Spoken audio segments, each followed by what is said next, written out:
Hello and welcome to my blog.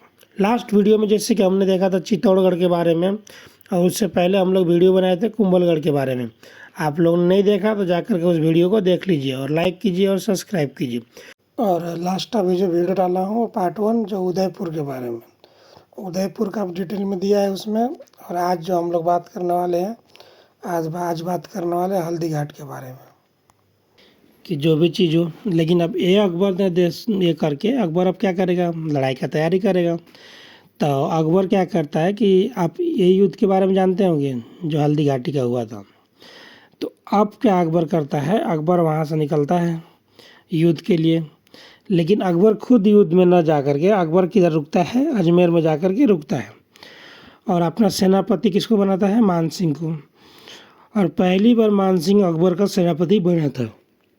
तो प्रताप के सेना में कौन कौन थे, कृष्णदास चुंदावत, रामशाह तोमर, हकीम खान सूरी। अब सोचो, पहले मुसलमान जो बोल रहे हैं, हकीम खान सूरी किससे लड़ा, प्रताप से। ठीक है, अब उधर प्रताप के विरोध में कौन है, मान सिंह, सोच लीजिए। और एक राणा पुंजा और एक चंद्रसेन, ये प्रताप में थे। और इधर अकबर के साथ में कौन कौन था, मान सिंह जो सेनापति था उनका, फिर आप आसफ खान था और एक बलोल खान था, और भी अन्य सैन्य थे पर इसके अकबर के सैन्य में। तो ये लड़ाई कहाँ होती है, हल्दी घाटी में। तो हल्दी घाटी वास्तव में एक दर्रा है जो गोगुंदा नदी और सोमनौर,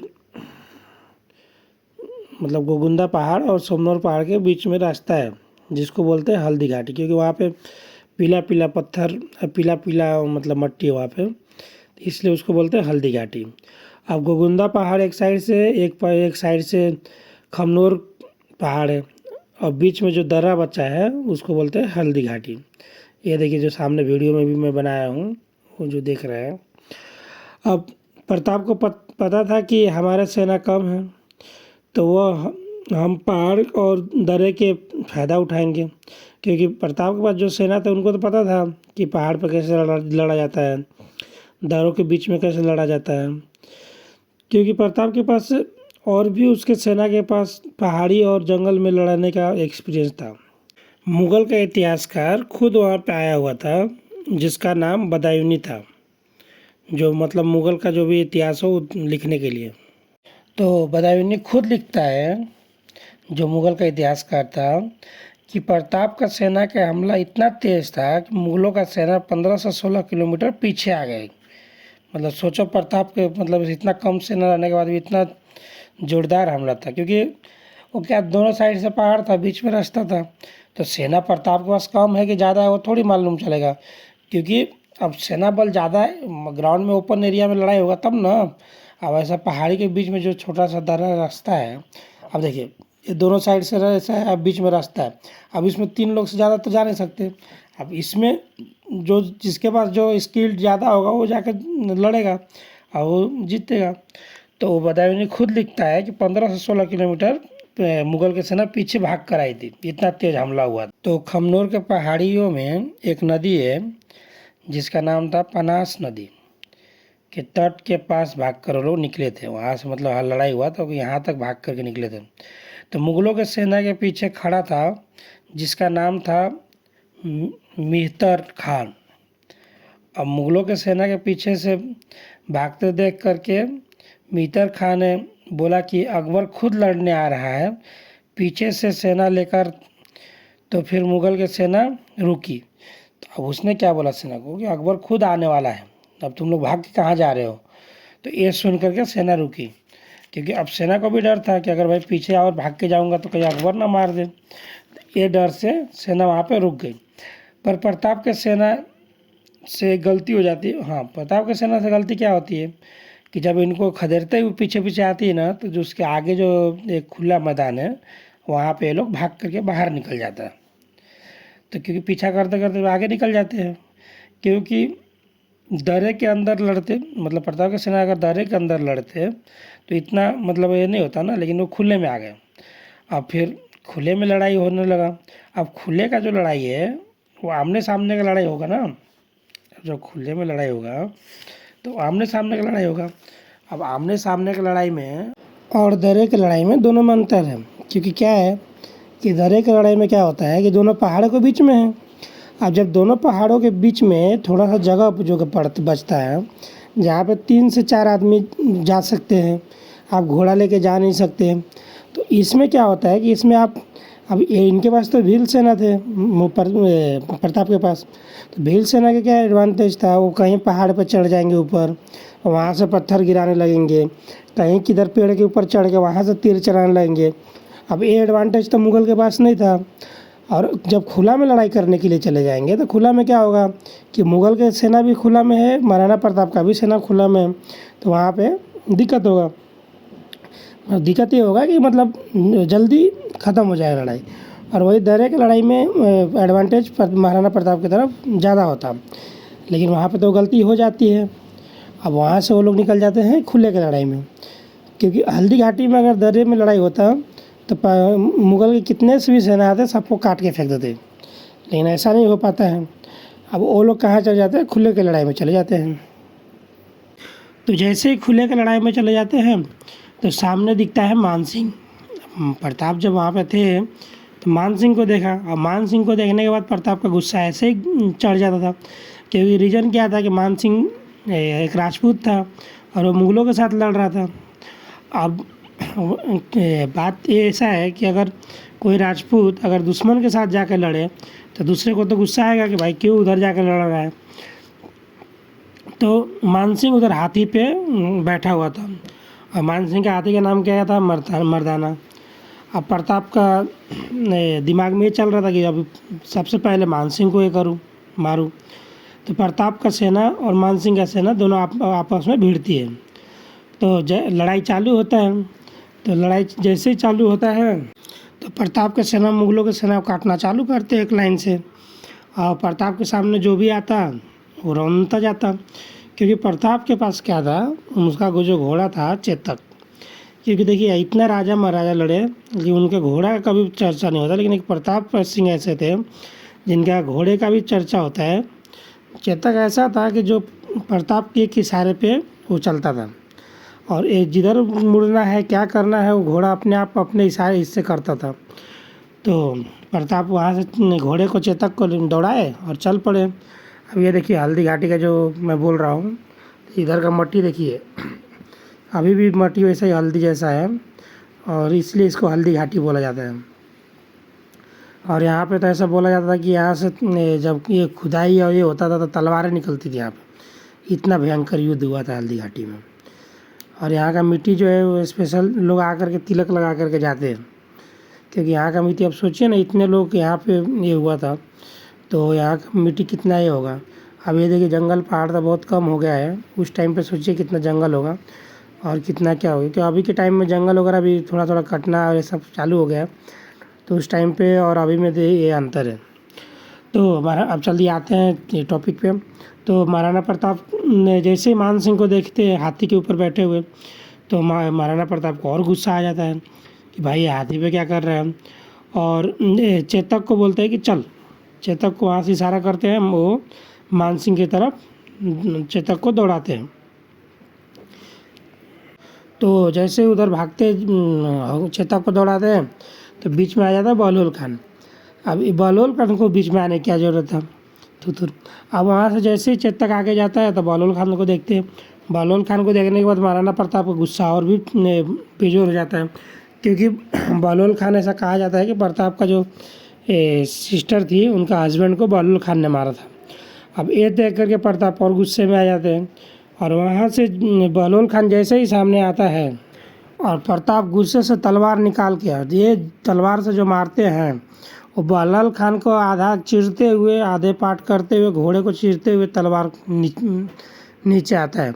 अब सोचो कि 7 फुट 7.5 फुट का प्रताप, उनके पास तलवार कितना भारी होता होगा, और वो घोड़ा के ऊपर भी बैठ करके, और वो सोचिए कि बहलोल खान को जो मारते हैं तो बहलोल खान को आधा इधर चीर देते हैं। अब सोच लीजिए महाराणा प्रताप के पास उस टाइम पे कितना लोग डरते होंगे महाराणा प्रताप से। उनके सामने आने के लिए भी लोगों को मतलब हिम्मत नहीं होता होगा, क्योंकि ऐसे बोलना और रियल में देखना दोनों में बहुत अंतर है। क्योंकि अब सोचिए कि जो लोगों ने देखा होगा कि महाराणा प्रताप ने तलवार उठा करके मारा है और जो घोड़े के साथ साथ बहलोल खान भी आधा आधा चिर गया है, वहाँ पे जो सैन्य होंगे वो सैन्य डर के कितना घबरा के भाग रही होगी। और वहाँ पे प्रताप उनको मारते चीरते फिर निकलते हैं, चेतक को इशारा करते हैं, फिर चल जाते हैं मान सिंह की तरफ। मान सिंह के पास जा करके और जैसे ही मान सिंह उधर सामने रहता है तो चेतक को इशारा करते हैं। चेतक मान सिंह के हाथी के ऊपर जो मर्दाना था उसके ऊपर दोनों पैर ऊपर करता है और महाराणा प्रताप भाला निकाल के जो अपना मान सिंह के ऊपर मारते हैं। लेकिन मान सिंह का किस्मत अच्छा था कि मान सिंह नीचे बैठ जाता है और जो वहाँ पे महावत बैठा था, महावत खड़ा होता, महावत को आर पार करते हुए भाला वही मान सिंह तक पहुँच जाती है, लेकिन मान सिंह बच जाते हैं बाल बाल। लेकिन वहाँ पे क्या होता है कि चेतक जैसे ही नीचे उतरता है तो मान सिंह जो मर्दाना हाथी था उसके आगे तलवार लगा रखे थे, चाकू, तो चेतक का पैर वो चाकू में कट जाता है। तो प्रताप जब देखते हैं कि अब वो चेतक का पैर कट गया तो वहाँ से प्रताप पीछे को लौट के आते हैं, तो सोचते हैं कि चेतक को छोड़ के मैं युद्ध में लड़ूंगा। तो उनके जितने मंत्री वगैरह थे वो लोग बोले कि आप चेतक को लेकर के बाहर जाइए, बाद में आप आ जाइएगा। ये सुन के प्रताप वहाँ से चेतक को लेकर के बाहर निकल जाते हैं। तो प्रताप ने चेतक को लेकर जैसे ही बाहर निकले तो वहाँ प्रताप के जगह पे अभी यहाँ पे एक नियम था, कोई अगर राजा वहाँ से जा रहा है तो उसके जगह पे युद्ध में सादरी के झाला जो थे वो लड़ते थे। तो प्रताप के जगह पे वहाँ पे झाला विदा मतलब उनको मान बोलते थे, तो झाला विदा युद्ध के लिए नेतृत्व किए। लेकिन बाहर निकलते ही चेतक ने प्रताप को लेकर एक नदी को छलांग लगाया और प्रताप के बचाते बचाते चेतक नदी क्रॉस करते हुए वहीं पे अपना प्राण चेतक त्याग देता है। क्योंकि 22 से 28 फीट मतलब लंबा चौड़ा वो नाला था, जो चेतक एक छलांग में वहाँ से कूद जाता है। अब वहाँ से तो चेतक प्रताप को बचा देता है, लेकिन वो चेतक घायल भी हो चुका था और उतना बड़ा नाला को छलांग मारा तो वहाँ पे चेतक भी अपना प्राण त्याग देता है। और जहाँ पे चेतक प्राण त्यागता है उस जगह का नाम था बलीचा। ये अभी जो सामने छतरी देख रहे हैं वही जगह है जहाँ पे चेतक ने अपना प्राण त्यागा हुआ था। उसका अभी चेतक का छतरी बनाया हुआ है और यहीं पे मंदिर भी बना हुआ है आजू बाजू में। तो ये वही जगह है जहाँ पे चेतक ने अपना प्राण त्यागा हुआ था। वो नदी भी आगे सामने है, वो भी दिखाऊंगा। तो चेतक यहाँ पे आखिरी सांस लेता है, यहीं पे राणा प्रताप उसको एक खोद के वहाँ पे समाधि बनाते हैं और बाद में वहाँ पे छतरी बनता है। और यहीं पे अगल बगल में देखेंगे तो आगे जाने के बाद वहीं पे प्रताप का गुफा है जहाँ प्रताप रहते थे, मतलब जंगल में वो गुफा भी बना हुआ है, देखिए सामने। तो यहाँ पे तो चेतक इधर ही हो गया। तो अब हल्दी घाटी में क्या हुआ कि अकबर का सेना कैसे भी जान बचा करके वहाँ से भाग निकलती है। तब मुग़ल भागते भागते कहाँ पहुँचते हैं, गोगुंदा में चले जाते हैं। वहाँ पे जा कर के जब मुग़ल की सेना गोगुंदा में बैठे तो गोगुंदा में भी उनको डर लग रहा था कहीं कि प्रताप का सेना ना आ जाए। तो डर की वजह से वहाँ पर दीवार बना करके गोगुंदा में अकबर का सेना रुके। उनको इतना डर था कि प्रताप की सेना पीछा ना करे, इसके लिए इतना वो रात भर वहाँ पे पहरा लगाए, सब कुछ किए और वहाँ पर रुके। फिर अगले दिन उनका जो प्रताप का सेना था, ये अपना अकबर का जो सेना थे, वो वहाँ से निकलते हैं कहाँ, अजमेर के लिए। क्योंकि अजमेर के लिए इसलिए क्योंकि वहाँ पे अकबर रुका हुआ था। तो अकबर का जो इतिहासकार था वापस लिखता है बदायूनी कि गोगुंदा से अजमेर आने में हालत ख़राब हो गया था, क्योंकि जून का महीना था तो गर्म में ऐसे जान निकल रही थी और पहाड़ों और गाँव में चलना वैसे भी मुश्किल हो रखा था, क्योंकि मुग़लों की सेना को देख कर के कोई भी पानी और कोई नहीं पूछता था और कहीं कहीं भी भील लोग आकर के उनके ऊपर हमला कर देते थे। तो जब मुग़लों की सेना अजमेर पहुंची तो अकबर पूछा, मार दिए प्रताप को? प्रताप संधि के लिए मान गया, सेना चुप। अकबर बहुत गुस्से से फिर पूछा, क्या हुआ हल्दी घाटी में? तो वहाँ पे वो लोग बोले कि हल्दी घाटी हम लोग हार गए, मतलब कोई निर्णय नहीं रहा, प्रताप वहाँ से निकल गया और हम लोग युद्ध लड़ते लड़ते आपस में वहाँ से फिर वो उधर से हट गए, हम लोग पीछे हट गए, मतलब उसका कोई निर्णय नहीं रहा। 3 घंटा तक युद्ध चला था, 3 से 4 घंटा तक हल्दी घाटी का। और वहाँ पे कहा जाता है कि खून का नदियाँ बहने लगा था, क्योंकि युद्ध के बीच में बारिश आ गया था। तो बारिश से जितने भी वहाँ पे ये था वो सब खून एक नदी में जाके जमा हो गया था। और बोला जाता है कि वहाँ पे पूरा जितना नदी था वो पूरा नदी लाल लाल हो गया था। और वहाँ पे कहीं से भी हाथ डालते थे वहाँ से तलवार, कहीं से भाला ऐसा निकलती थी। ये हल्दी घाटी का युद्ध है। तो प्रताप के सेना खुले में लड़ने से अच्छा सोचे कि पहाड़ी के शिफ्ट हो गए। क्योंकि क्या हुआ, जब हल्दी घाटी युद्ध हुआ तो फिर प्रताप सोचे कि अभी खुले में लड़ने से अच्छा है, क्योंकि मुगल तो बार बार आएगा, तो खुले में रहेंगे तो सबको परेशान करेगा। तो प्रताप क्या किए, वहाँ से पहाड़ी के एरिया में शिफ्ट हो गए। और वहाँ से शिफ्ट हो गए पहाड़ी के एरिया में, और उन्होंने यहाँ का पूरा छोड़ दिया, क्योंकि प्रताप के पास थोड़ा सा पैसे और इसका कम लड़ाई में थोड़ा ये हो गया। तो उसकी वजह से प्रताप सोचे कि हम लोग अब छापामारी युद्ध में ध्यान देंगे और अभी सामने सामने की लड़ाई ज़्यादा नहीं करेंगे। तो उदयपुर के ऊपर अकबर का फिर से कब्जा हो जाता है और अकबरपुर का नाम रखता है मोहम्मदाबाद। ठीक है। और उदयपुर 2 लोगों के सौंप कर वहाँ से चला जाता है। एक थे जगन्नाथ कछवाहा और दूसरा थे वो फखरुद्दीन। अब अकबर सोचा कि मेवाड़ वाले हार क्यों नहीं मान रहे, तो अकबर समझ गया था कि प्रताप को आसपास वाले सहयोग कर रहे हैं। क्योंकि जब वहाँ पे उसने अकबर अपना उदयपुर पे ये किया, कब्जा में लिया, तो वो समझ गया था कि इसके आजू बाजू के कोई तो है जो सहयोग कर रहे हैं। इसकी वजह से प्रताप को हर चीज़ के बारे में मालूम चल जा रहा है। तो फिर अकबर क्या करता है कि प्रताप के जो सहयोगी थे उनके ऊपर हमला करता है।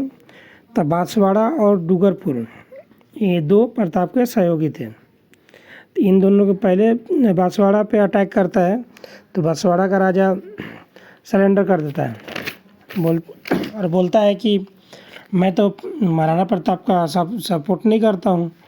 तो अकबर बोलता है कि ठीक है, फिर आप प्रताप को सहयोग नहीं करेंगे। तो राजा मान जाता है कि हम लोग करते भी नहीं हैं, आप बोल रहे तो नहीं, और भी नहीं करेंगे। तो ऐसे ही डूंगरपुर को भी अपना अकबर अटैक करता है। डूंगरपुर में भी वही होता है, वो भी राजा बोलता है जैसे उधर हुआ था कि हम नहीं सहयोग करते हैं, अब आप बोलेंगे तो नहीं करेंगे। और लेकिन अंदर से ये लोग ही उनको सहयोग करते थे प्रताप को। अब क्योंकि प्रताप को सब राजाओं से अच्छे से जमता था, तो प्रताप सबको मिला करके रखे थे। तो अकबर ने 1585 से राजस्थान पे कोई अटैक नहीं किया।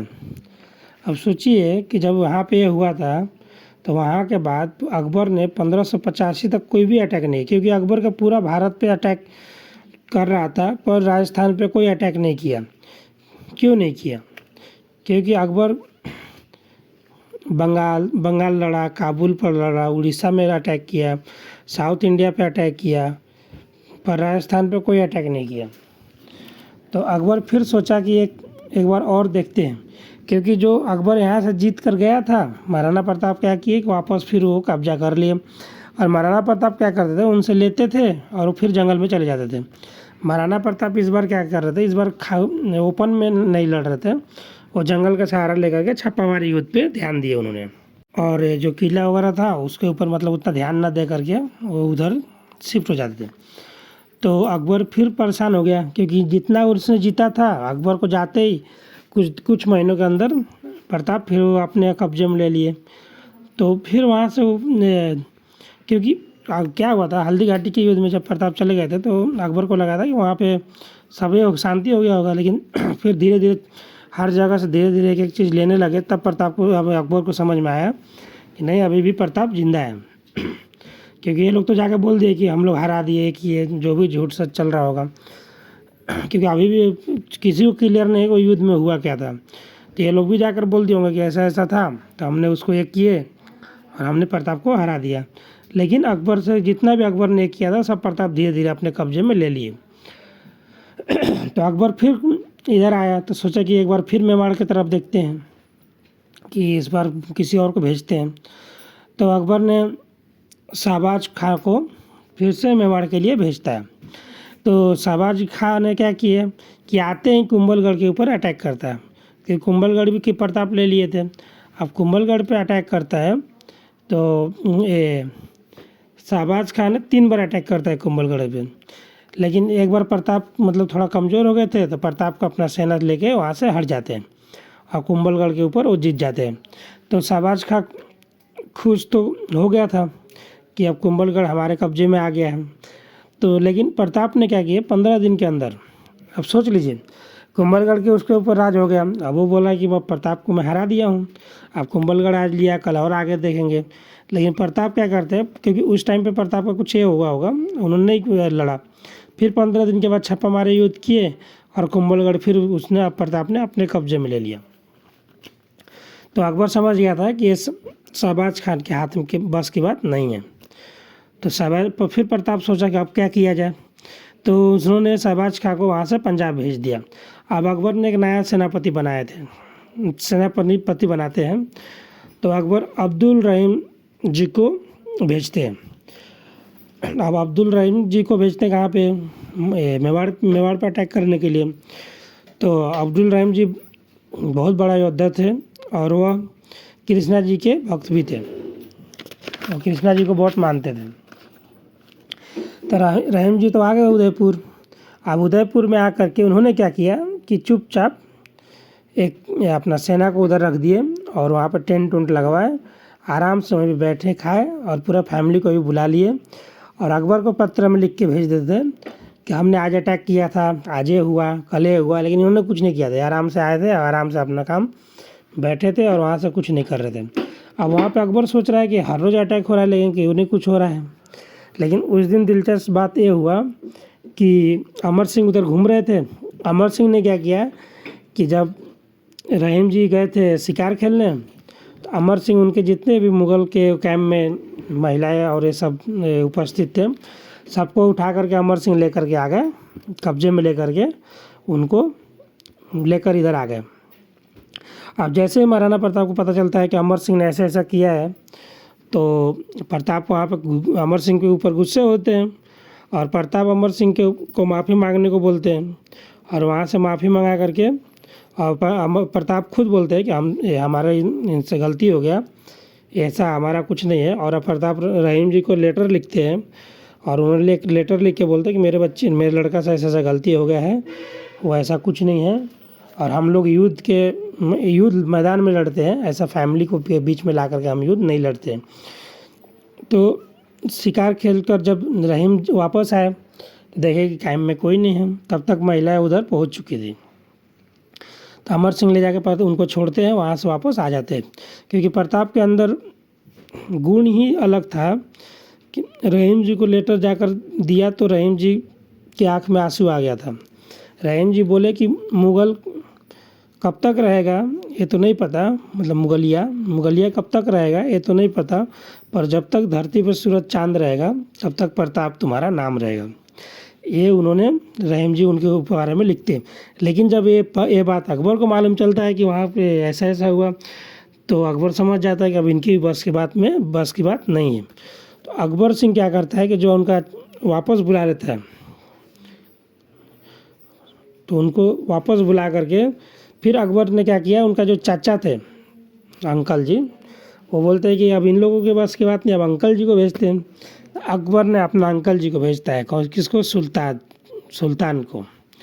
अब और अकबर फिर अपने चाचा जी सुल्तान जी को वहाँ पे भेजते हैं। तो सुल्तान खान आते आते दिवेर, दीवारी, देसूरी और देवल में अपना कैंप लगाता है, क्योंकि वह जानता था कि प्रताप बाहर नहीं आता है, पहाड़ के अंदर छिपा है। तो सुल्तान खान ने पहाड़ के घेराबंदी कर लिया। तो अजमेर आने जाने वाला रूट, क्योंकि पहले क्या होता था कि अजमेर से जितना भी सामान आता था इनके लिए, तो वहाँ पे छापामारी युद्ध करके और वहाँ से प्रताप वो लोग लूट करके अपना काम करते थे। तो इसने क्या किया कि वो दिवेर जो था वो अजमेर से उदयपुर को जोड़ता था, मतलब मेवाड़ को जोड़ता था। तो अजमेर के रूट में उसने को खुद बैठ गया और वहाँ पे मतलब वो पूरा कैंप वैम्प लगा करके वहाँ पे आके आराम से बैठ गया। लेकिन प्रताप की सेना दिवेर वाले रूट पे नज़र रखने लगे। जैसे ही मुगल की कोई अनाज कुछ आता तो प्रताप की सेना लूट लेते। यह देखकर मुगल परेशान रहने लगे। तब जाकर दिवेर, दिवारी, देसूरी, देवल अपना पहरा बढ़ा दिया। तो प्रताप ने 5-6 महीने तक चुपचाप बैठे रहे। अब वहाँ पे तो वही एक जगह था कि जहाँ से प्रताप सामान लूट सकते थे, उन लोगों को मार यही करते थे। लेकिन जैसे वहाँ पे पहरा बैठा तो प्रताप के सेना 4-5 महीने तक चुपचाप बैठ गए, क्योंकि अब वो करेंगे तो क्या। तब तक दशहरा आ जाता है। तब दशहरा का त्यौहार था। तो उस समय राजपूतों में क्या होता है कि हथियार का पूजा होता है। मतलब ये उन दशहरा के टाइम पे वहाँ पे तलवार का पूजा होता है। और वहाँ पे नियम था कि तलवार जब मैदान से बाहर निकलता है तो उसके ऊपर खून लगना चाहिए। तो तलवार तो बाहर निकल चुका था। अब वहाँ पे छोटा मोटा युद्ध पहले लड़ा जाता था राजाओं में। अब क्या होता था कि कोई ऐसा ही लड़ो, लेकिन ऐसा थोड़ा बहुत लड़ा जाता था जिसमें तलवार को खून लग जाए। तो जब पूजा को उस पूजा को बोलते हैं टीका दौर। जो पूजा होता है उसको बोलते हैं टीका दौर। अब प्रताप के मंत्री सोचे कि टीका दौर किधर करें।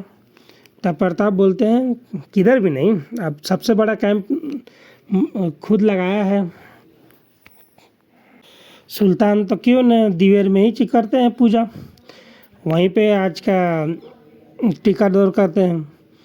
तो सब लोग सरदार देख करके चुप हो गए, क्योंकि दिवेर में सबसे बड़ा ये था। अब वो सोच रहे होंगे कि और छोटा मोटा कैंप था वहाँ पे अटैक करेंगे, ये तो सीधा सुल्तान का जहाँ पे बैठा था वहीं पे अटैक करने की बात कर रहे हैं। क्योंकि वहाँ पे सेना बहुत ज़्यादा रखा था उसने, सुल्तान खान ने, क्योंकि उसको पता था कि यहाँ दिवेर ही एक ऐसा जगह है जहाँ पे ये जो मेन रूट है जहाँ पे हम लोग को रसद और ये सब आप पहुँचता है।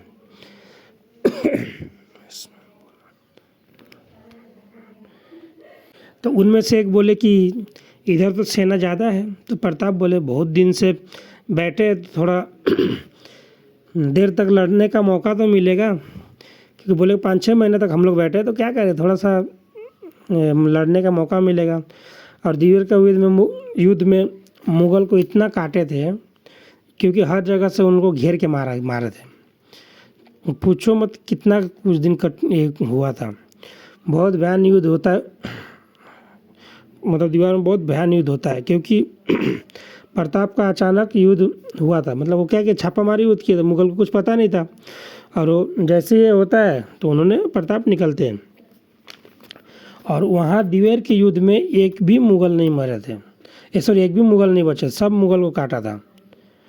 तो जो सुल्तान खान था, जो मुग़ल का सेनापति था, तो अमर सिंह उनको ऐसे भाला मारते हैं कि भाला सुल्तान खान के आर पार हो जाता है। सुल्तान खान इतना मोटा हट्टा कट्टा था, उसको आर पार हो जाता है युद्ध के बीच में। लेकिन इतिहासकारों ने दिवेर के बारे में कुछ बोला ही नहीं, क्योंकि हल्दी घाटी को युद्ध जो हुआ था उसको बड़ा बना दिया। और क्योंकि दिवेर का युद्ध के बारे में बताते हैं तो पूरा डिटेल में बोलना पड़ता है कि वहाँ पे अकबर का पूरा सेना ये हुआ था वगैरह वगैरह। इसकी वजह से उन्होंने दिवेर के बारे में ज़्यादा चर्चा कहीं नहीं की है, क्योंकि प्रताप दिवेर में वन साइड जीते थे। मतलब जो दिवेर का युद्ध था वो वन साइड जीते थे। और ये भी हो सकता है कि दिवेर युद्ध में इधर बांसवाड़ा, प्रतापगढ़ सब साथ में मिल कर के लड़े थे। तो ये भी बताना पड़ता कि इसलिए नहीं लिखे होंगे।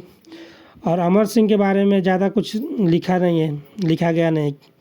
लेकिन अमर सिंह के बारे में कुछ है, बोला जाता है कि अमर सिंह ने आज तक जितना युद्ध लड़ा एक भी युद्ध हारे नहीं थे। तो अमर सिंह सुल्तान को भाला मारा था तो आर पार, सीने के आर पार हो गया था। उसके बारे में कहानी में कुछ सुनने को नहीं मिलता है। लेकिन जो भी हो, जब सैनिक मारे जाते हैं तो प्रताप घूम करके वो सैनिक को देखते हैं कौन क्या हुआ क्या नहीं। तो वहाँ पे सुल्तान खान एक साइड में पड़ा दिखा। तो प्रताप ने सैनिक को बोलते हैं कि इनको गंगा जल पिलाओ। और तब सुल्तान खान बोलता है कि मुझे उनसे मिलाओ जिसने मेरे को भाला मारा था। क्योंकि सुल्तान खान इतना तगड़ा, इतना ये हटा कटा था और उसको भाला मारा किसने था। तो प्रताप सिंह सोचते क्या वो अमर सिंह को क्या बुलाऊं, तो उधर ही एक सैनिक खड़ा था, उसको बोले कि इसने ही भाला मारा था। तो सुल्तान खान हंसने लगता है और सुल्तान खान बोलता है इसको तो मैं ऐसे ही मसल दूंगा, इसको मारना क्या कौन सी बड़ी बात है। और ऐसा नहीं है कि उसका आँख में अलग ही लाली था। सुल्तान खान प्रताप को बोलता है कि जिसने मेरे को मारा था उस बच्चे के आँख में अलग ही लाली था। उस टाइम पे कुछ हुए होंगे 17-18 साल के अमर सिंह। तो प्रताप बोलते हैं कि ठीक है, कैंप से अमर सिंह को बुलाओ। तो अमर सिंह को देख करके सुल्तान खान बोलता है कि हाँ यही था वो। तब सुल्तान खान को पता चला कि वो प्रताप के पुत्र थे। तो सुल्तान खान बोलता है कि प्रताप तुम्हारा पुत्र भी वीर है तुम्हारे जैसा। तो वहाँ से तो बात हो जाता है, लेकिन बहुत देर हो जाता है, सुल्तान खान का प्राण जाता ही नहीं है। तो महाराणा प्रताप बोलते हैं ये अमर सिंह को कि ठीक है अमर सिंह, जा कर के जो भाला मारे हो भाला को निकाल दो। क्योंकि होता क्या है कि जब भाला लग गया है तो जब खून निकलता है, जब खून पूरा निकल जाएगा तो ही प्राण जाएगा ना। तो महाराणा प्रताप बोलते हैं कि उसका भाला खींच लो। तो अमर सिंह तो मारे थे तो उनको तो उस टाइम पे तो चला गया। अब जब अमर सिंह जब भाला निकाल रहे थे तो उनके हाथ से निकले ना भाला। फिर अमर सिंह क्या किया, दोनों पैर लगा करके भाला को जोर से खींच कर निकाले तो जा कर के भाला निकला। अब सोचो कि वो भाला कितना जोर से मारा गया होगा कि जब उसको निकालने के लिए अमर सिंह को पूरा ताकत लगाना पड़ा। और तब सुल्तान खां वहाँ पे मर गया। ऐसा कहानी है अमर सिंह का, जो लोग बोलते ही नहीं बोलते कि जंगल में घास का रोटी वगैरह क्या क्या कहानी है वो सब जाने दीजिए। तो सुल्तान खां मरने के बाद अकबर के साइड से कोई लड़ने आने को तैयार ही नहीं होता। तो जगन्नाथ का चौहा बोलते हैं कि ठीक है मैं जाता हूँ लड़ने के लिए। तो प्रताप गुस्से में आकर के वो अजमेर के ऊपर ही हमला कर देते हैं। फिर आमेर वाले भी आने के लिए आना बंद कर दिए। तो उसके बाद मुग़ल की तरफ से कोई भी सेना, जब तक प्रताप जिंदा थे तो वहाँ तक कोई भी सेना आने के लिए तैयार नहीं होते थे। तो लास्ट में महाराणा प्रताप को शिकार खेलते समय चोट लग गया था, तो वहाँ पे प्रताप का भी देहांत हो गया था। ऐसे थे हमारे महाराणा प्रताप, जिसके सामने अकबर भी आने के लिए डरता था उस टाइम पे। जय हिंद, जय भारत। चैनल को लाइक कीजिए, सब्सक्राइब कीजिए और शेयर कीजिए। Thank you so much.